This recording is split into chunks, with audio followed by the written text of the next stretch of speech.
नमस्कार। तो आज हम देखने वाले हैं शब्दों का कमाल। हमारा टॉपिक है वन वर्ड सब्स्टिट्यूशंस, मतलब जहां बहुत सारे शब्द लगते हैं वहां सिर्फ एक शब्द से काम चलाना। इससे आपकी भाषा न सिर्फ शार्प होती है बल्कि स्मार्ट भी बनती है। तो चलिए शुरू करें। मिलते हैं इन दिलचस्प किरदारों से। सबसे पहले हैं ईगोइस्ट यानी अहंकारवादी। ये वो इंसान है जिसकी पूरी दुनिया बस मैं, मुझे और मेरा के आसपास ही घूमती है। इनके लिए सबसे जरूरी है खुद की तरक्की। इनकी दुनिया बस इनसे ही शुरू होती है और इन्हीं पर खत्म हो जाती है। अब आते हैं इंट्रोवर्ट यानी अंतर्मुखी। ये वो लोग होते हैं जो अपने दिल की बात, अपने विचार आसानी से सबके सामने नहीं रखते। वो अक्सर चुप रहते हैं, पर इसका ये मतलब नहीं कि उनके पास कहने को कुछ नहीं है। बस वो अपने विचारों को बहुत सोच समझकर बाहर लाते हैं। और फिर हैं रिक्लूज, जिन्हें हम कहते हैं एकांत प्रिय। ये वो लोग हैं जिन्हें लोगों की संगति से ज्यादा अकेले रहना पसंद होता है।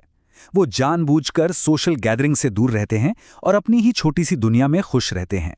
अब जरा इस स्लाइड को देखिए, ये काफी इंटरेस्टिंग है। एक तरफ है स्टोइक, वो इंसान जिसे ना सुख से ज्यादा खुशी होती है न दुख से ज्यादा गम। वो हमेशा एक जैसा रहता है। और दूसरी तरफ है पेसिमिस्ट, निराशावादी, जिसे हर चीज का सिर्फ बुरा पहलू ही दिखाई देता है।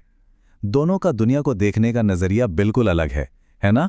कुछ शब्द लोगों के प्रोफेशन या उनकी किसी खासियत के बारे में बताते हैं। जैसे घोड़दौड़ में जो प्रोफेशनल राइडर होता है उसे कहते हैं जॉकी। जो किडनी के स्पेशलिस्ट होते हैं वो कहलाते हैं नेफ्रोलॉजिस्ट। आंखों की बीमारियों का जो इलाज करते हैं वो है ऑफ्थल्मोलॉजिस्ट। और हाँ, जिसे अच्छा खाना बहुत पसंद हो वो है गूरमांड। और इस ग्रुप का अंत करते हैं एक बहुत ही शानदार शब्द के साथ, समैरिटन। ये वो नेक इंसान होता है जो बिना किसी मतलब के जरूरतमंद और बेसहारा लोगों की मदद करने के लिए हमेशा तैयार रहता है। चलिए अब बढ़ते हैं हमारे दूसरे ग्रुप की तरफ। इसमें हम उन शब्दों को समझेंगे जो लोगों के काम यानी एक्शंस और उनकी सोच यानी बिलीफ से जुड़े होते हैं। ये शब्द बहुत ही दमदार होते हैं। पहला शब्द है सैक्रिलेज। इसका मतलब होता है किसी भी पवित्र चीज, जगह या विश्वास का अपमान करना। यह बहुत गंभीर माना जाता है क्योंकि ये किसी की गहरी आस्था को सीधी चोट पहुंचाता है। अगला शब्द है पैट्रिसाइड यानी पितृहत्या। ये एक बेहद दर्दनाक और संगीन काम को बताता है जिसमें कोई अपने ही पिता की जान ले ले। इतिहास में इसके कई दुखद किस्से मिलते हैं। ओके, तो अब कुछ ऐसे शब्दों को देखते हैं जो सीधे सीधे किसी की मान्यताओं और विश्वास से जुड़े हैं। ये शब्द अक्सर विचारों में टकराव या बदलाव को दिखाते हैं। इस स्लाइड पे थोड़ा ध्यान दीजिए। अपोस्टेट वो होता है जो अपने पुराने धर्म या विश्वास को छोड़ दे। आइकॉनोक्लास्ट वो है जो समाज की पुरानी रीति रिवाजों और मान्यताओं पर सवाल उठाता है, उन्हें तोड़ता है। हेरेटिक वो है जिसकी राय समाज की आम राय से बिल्कुल अलग होती है। और फिलिस्तीन वो इंसान है जिसे कला और संस्कृति से कोई लेना देना नहीं, बल्कि वो उसका विरोधी होता है। ये चारों ही शब्द समाज की बनी बनाई सोच को चुनौती देते हैं। और अब हम आ गए हैं अपने आखिरी ग्रुप पर। इसमें हम वो शब्द देखेंगे जो किसी आइडिया, किसी कॉन्सेप्ट या फिर किसी चीज के लिए इस्तेमाल होते हैं।